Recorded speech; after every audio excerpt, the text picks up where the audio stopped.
Hi guys, ಎಲ್ರಿಗೂ ನಮಸ್ಕಾರ. Welcome back to Akshata Kannada blog.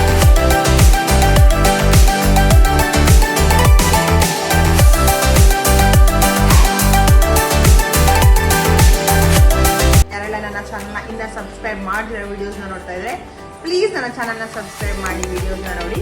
ಹಾಗೂ ಪಕ್ಕದಲ್ಲಿರೋ ಬೆಲ್ ಐಕನ್ನ ಪ್ರೆಸ್ ಮಾಡಿದ್ರೆ ನಾನು ಅಪ್ಲೋಡ್ ಮಾಡಿರೋ ವಿಡಿಯೋ ನೋಟಿಫಿಕೇಶನ್ ಮೊದಲು ನಿಮಗೆ ತಲುಪುತ್ತೆ.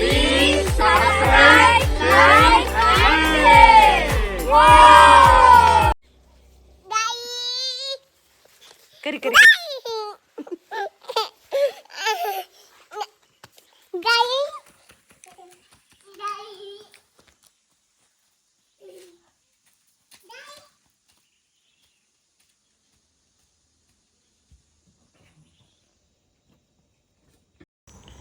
ನಮ್ಮ ಊರಲ್ಲಿರೋ ಬಿಸಿಲು ಸಾಲಲ್ಲ ಅಂತ ಅಂದ್ಬಿಟ್ಟು, ಆ್ಯಕ್ಚುಲಿ ಬೆಂಗಳೂರಲ್ಲಿರೋ ಬಿಸಿಲು ಸಾಲಲ್ಲ ಅಂತ ಅಂದ್ಬಿಟ್ಟು ಊರಿಗೋದೆ.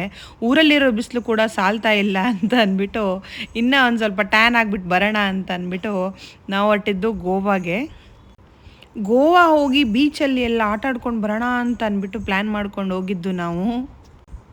ಜೊತೆಲಿ ನಮ್ಮ ಪಪ್ಪನ್ನು ಹಾಕ್ಕೊಂಡು ಹೋದ್ವಿ. ನಮ್ಮ ಜೊತೆ ನಮ್ಮ ಅಪ್ಪನೂ ಇನ್ನೂ ಒಂದು ಸ್ವಲ್ಪ ಟ್ಯಾನ್, ಆಲ್ರೆಡಿ ಟ್ಯಾನ್ ಅದು ಟ್ಯಾನ್ ಬಾಯ್ ಅದು, ಇನ್ನೂ ಒಂದಿಷ್ಟು ಟ್ಯಾನ್ ಆಗಲಿ ಅಂತ ಅಂದ್ಬಿಟ್ಟು ಹೋಗಿದ್ದು. ಇದು ನೋಡಿ ಕಾರವಾರದ ಟನಲ್. ಇಲ್ಲಿ 2 ಟನಲ್ ಏನೋ ಇದೆ, ಅಂದರೆ ಟೋಟಲು 4 ಇದೆ. ಬಟ್ ಇಲ್ಲಿ ನಮಗೆ ಹೋಗ್ತಾ 2 ಸಿಗತ್ತೆ. ಮೊದಲೆಲ್ಲ ಯಾರ್ದಾದ್ರೂ ಮದುವೆ ಎಲ್ಲ ಇದ್ದರೆ ಬಸ್ಸಲ್ಲಿ ಟೆಂಪೋಲಿ ಹೋಗ್ತಾಯಿದ್ವಿ. ಸಖತ್ ಭಯ ಆಗ್ತಾಯಿತ್ತು. ಬೈಕವರೆಲ್ಲ ಹೋಗ್ತಾರೆ, ಇವಾಗ್ಲೂ ಅದೊಂಥರ ಭಯನೇ. ಬೈಕವರೆಲ್ಲ ಹೋಗ್ತಾರೆ, ಅದು ಹೆಂಗೆ ಹೋಗ್ತಾರೋ ಗೊತ್ತಿಲ್ಲ. ಮೊದಲು ಲೈಟ್ಗಳೆಲ್ಲ ಇರಲಿಲ್ಲ, ಫುಲ್ಲು ಹೋಗ್ಬಿಟ್ರೆ ಫುಲ್ ಕತ್ಲೆನೇ ಆಗೋಗ್ಬಿಡ್ತಾಯಿತ್ತು. ಬಟ್ ಇವಾಗ ಲೈಟ್ ಇದೆ, ಸ್ವಲ್ಪ ಮೇಲ್ಗಡೆ ತುಂಬ ಲೈಟ್ ಹಾಕಿದ್ದಾರೆ. ಲೈನ್ ಸೀರ್ 1 by 1 ಲೈಟ್ ಹಾಕಿದ್ದಾರೆ ನೋಡಿ. ಇದು ಒಂದಾಯಿತು, ಇದು ಇನ್ನೂ ಒಂದು ಟನಲ್ ಸಿಗುತ್ತೆ. ಸಖತ್ ಭಯ ಪಡ್ತಾ ಇದ್ವಿ ಚಿಕ್ಕವರಿದ್ದವಾಗ ಹೋಗೋಕ್ಕೆ. ಇವಳು ನೋಡಿ ಸ್ವಲ್ಪ ಡ್ರಾ ಮಾಡ್ತಾವಳೆ.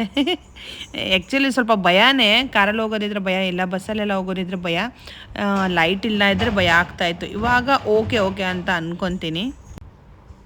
ಕಾರವಾರಲ್ಲಿ ಇದನ್ನು ನೋಡೋಕ್ಕೂ ಕೂಡ ಬರ್ತಾರೆ. ಕಾರವಾರಿಗೆ ಇದನ್ನು ಕೂಡ ನೋಡೋಕ್ಕೆ ಬರ್ತಾರೆ. ಹೋಗ್ತಾ ಏನೇನು ವ್ಯೂಸ್ ಎಲ್ಲ ಸಿಗ್ತಾಯಿತ್ತು ನೋಡೋಕ್ಕೆ, ಅದನ್ನೇ ಒಂದು ಸ್ವಲ್ಪ ಕ್ಯಾಪ್ಚರ್ ಮಾಡಿಕೊಂಡೆ. ನನಗೆ ಬ್ಯಾಕ್ ಕ್ಯಾಮ್ರಲ್ಲಿ ಇವಾಗ ವೀಡಿಯೋ ಮಾಡೋದನ್ನು ಶುರು ಮಾಡಿದ್ದೀನಿ. ಅದಕ್ಕೆ ಜಸ್ಟ್ ಒಂದು ಪೋಸ್ ಅಷ್ಟೇ. ನಾವು ಮಾತಾಡಿರೋದನ್ನು ಮ್ಯೂಟ್ ಮಾಡಿ ಇವಾಗ ವಾಯ್ಸ್ ಓವರ್ ಕೊಡ್ತಾ ಇರೋದು. ನಾವು ಮಾತಾಡಿದ್ದು ಜೊತೆಗೆ ಹಾಕ್ಬಿಟ್ಟಿದ್ರೆ ನಿಜ ಬಿದ್ದು ನಗಾಡಬೇಕಿತ್ತು ಅಷ್ಟೇ. ಆದರೆ ಹಾಕಕ್ಕೂ ಅಲ್ಲಿ ಕಾರಲ್ಲಿ ಸಾಂಗ್ ಪ್ಲೇ ಆಗ್ತಾ ಇತ್ತಲ್ವ, ಸುಮ್ಮನೆ ಕಾಪಿರೈಟ್ ಎಲ್ಲ ಬರುತ್ತೆ ಅಂತ ವಾಯ್ಸ್ ಓವರ್ ಕೊಡ್ತಾಯಿದ್ದೀನಿ. ಹೋಗ್ತಾ ಒಬ್ಬರಿಗೆ KFC ತಿನ್ನಬೇಕು ಅಂತ ತುಂಬ ಆಸೆ ಆಗೋಗ್ಬಿಡ್ತಂತೆ.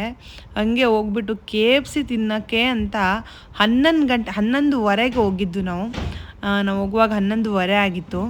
ಬಟ್ ಇಲ್ಲಿ ಯಾರೂ ಇರಲಿಲ್ಲ, ಮತ್ತು ಫುಡ್ ಕೂಡ ಇನ್ನೂ ರೆಡಿ ಆಗಿರಲಿಲ್ಲ. ಯಾವುದೇ ರೀತಿಯಾದ ಕಾಫಿ ಇರಲಿಲ್ಲ, KFCಯಲ್ಲಿ ಇರಲಿಲ್ಲ. ಅಲ್ಲಿ ಬರ್ಗರ್ ಕಿಂಗ್ ಕೂಡ ಇತ್ತು, ಪಿಜ್ಜಾ ಹಟ್ ಇತ್ತು, ಅದು ಕೂಡ ಇನ್ನೂ ಸ್ಟಾರ್ಟ್ ಆಗಿರಲಿಲ್ಲ. ಸುಮ್ಮನೆ ಹೋಗಿದ್ದು ವಾಪಸ್ ಬರೋದೇನಕ್ಕೆ ಅಂತ ಅಂದ್ಬಿಟ್ಟು ಒಂದು ದೋಸೆ ತಿನ್ನೋಣ ಅಂತ ಅಂದ್ಬಿಟ್ಟು ದೋಸೆ ಆರ್ಡ್ರ್ ಮಾಡ್ಕೊಂಡ್ವಿ. ಈ ದೋಸೆಗೆ 199 ರುಪೀಸ್. ಓಕೆ, 199 ರುಪೀಸ್ ಕೊಟ್ಟರು ಪರವಾಗಿಲ್ಲ, ಚೆನ್ನಾಗಿರುತ್ತೇನೋ ಅಂತ ತಿನ್ನೋಣ ಅಂತ ನೋಡಿದ್ರೆ ದೋಸೆ ಒಂದೇ ಇವತ್ತಿಂದು, ಸಾಂಬಾರು ಚಟ್ನಿ ಎಲ್ಲ ನಿಂದೇದು, ಫ್ರಿಜ್ಜಲ್ಲಿರೋದನ್ನೇ ಹಂಗೆ ಹಾಕ್ಕೊಟ್ಟಿದ್ದಾರೆ. ಒಂದು ಸ್ವಲ್ಪ ಶಾಪಿಂಗ್, ನಾನು ಗೋವಾ ಬಂದರೆ ಶಾಪಿಂಗ್ ಮಾಡೋಕ್ಕೆ ತುಂಬ ಇಷ್ಟ ಆಗುತ್ತೆ. ರೇಟು ಕಡಿಮೆ ಇರುತ್ತೆ ಮತ್ತು ಬಟ್ಟೆನೂ ತುಂಬ ಕ್ಯೂಟ್ ಆಗಿರುತ್ತೆ. ನಾನು 1-2 ಪ್ಯಾಂಟ್ ತೊಗೊಂಡೆ, ಮಕ್ಕಳಿಗೆ 1-2 ಟೀ ಶರ್ಟು ಅಂತ ತೊಗೊಂಡೆ. ಆಮೇಲೆ ಅಲ್ಲಿ ಗೋವಾ ಹೋಗಿ ಐ ಲವ್ ಗೋವಾ ಅಂತ ಇರೋ ಬನ್ಯಾನು ಶಾರ್ಟ್ಸು ತೊಗೊಂಡಿಲ್ಲ ಮಕ್ಕಳಿಗೆ ಅಂತಂದರೆ ಏನು ಯೂಸು ಅಂತ ಅಂದ್ಬಿಟ್ಟು ಅದು ಒಂದು ತೊಗೊಂಡೆ. ಇಲ್ಲಿ ನೋಡಿ, ನಾವು ಏನೋ ಪ್ಲ್ಯಾನ್ ಮಾಡ್ಕೊಂಡು ಬಂದಿದ್ದು ಗೋವಾಲಿ ಸರಿಯಾಗಿ ನೀರಲ್ಲಿ ಆಟ ಆಡೋಣ, ಸರಿಯಾಗಿ ಮೀನುಗಳೆಲ್ಲ ತಿನ್ನೋಣ ಅಂತ ಬಂದಿದ್ದು. ಬಟ್ ಈಗ ಸುಡೋ ಬಿಸಿಲಿಗೆ ಏನು ಬೇಡ ಆಯ್ತು. ನಮ್ಮ ಪಪ್ಪಂಗೆ ಯಾಕಾದರೂ ಹೋದೆ ಇವ್ರ ಜೊತೆ ಅನ್ನೋವಷ್ಟು ಬಿಸಿಲಿತ್ತು ಅಲ್ಲಿ.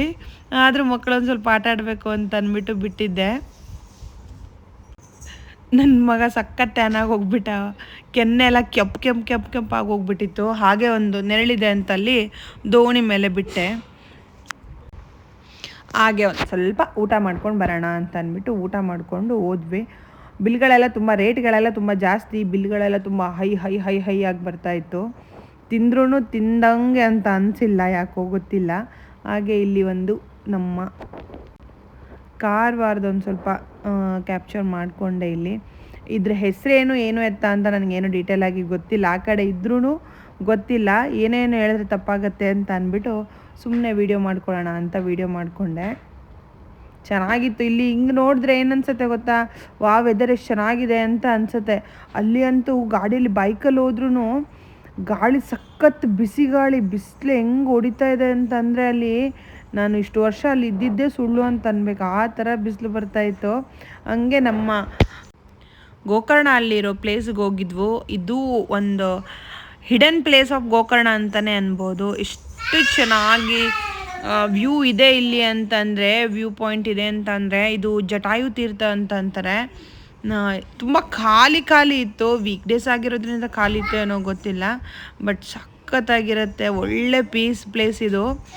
ಆದರೆ ಬಿಸಿಲಲ್ಲಿ ಮಾತ್ರ ಹೋಗಲೇಬಾರ್ದು. ಒಂದು ಅರ್ಲಿ ಮಾರ್ನಿಂಗ್ ಹೋಗಬೇಕು, ಇಲ್ಲ ಅಂತ ಅಂದರೆ ಸಾಯಂಕಾಲ ಹೋಗಬೇಕು. ಬಟ್ ಪ್ಲೇಸ್ ಮಾತ್ರ ತುಂಬ ತುಂಬ ತುಂಬ ಚೆನ್ನಾಗಿದೆ. ನಾನು ಅಷ್ಟು ಹತ್ರನೇ ಇದ್ರೂ ಇದು ಫಸ್ಟ್ ಟೈಮ್ ನೋಡಿದ್ದು, ಗೊತ್ತೇ ಇರಲಿಲ್ಲ ಈ ಥರ ಪ್ಲೇಸ್ ಇದೆ ಅಂತ ಅಂದ್ಬಿಟ್ಟು. ಸಖತ್ತಾಗಿತ್ತು ಪ್ಲೇಸ್ ಮಾತ್ರ. ಅದೇ ಬಿಸಿಲು ಟೈಮಲ್ಲಿ ಹೋಗಬಾರ್ದು ಅಷ್ಟೇ, ಅದು ಬಿಟ್ಟರೆ ಇನ್ನು ಗಾಳಿ ಎಲ್ಲ ತುಂಬ ಚೆನ್ನಾಗೇ ಬರ್ತಾಯಿತ್ತು. ಕಾರಲ್ಲೇ ಕೆಳಗಡೆ ಪಾರ್ಕಿಂಗ್ ಮಾಡಿ ಒಂದು ಸ್ವಲ್ಪ ದೂರ ನಡ್ಕೊಂಡು ಬರಬೇಕಾಗತ್ತೆ. ಹಾಗೆ ದಾರಿಯಲ್ಲಿ ನಮ್ಮ ರಾಷ್ಟ್ರೀಯ ಪಕ್ಷಿಯಾದಂತಹ ನವಿಲು ಸಿಕ್ಕಿತ್ತು. ಇದು ಮೇ ಬಿ ಹೆಣ್ಣವಿಲು ಅಂತ ಅಂದ್ಕೊತೀನಿ. ಇದೇನು ರೆಕ್ಕೆ ಪುಕ್ಕ ಏನೂ ಇರಲಿಲ್ಲ.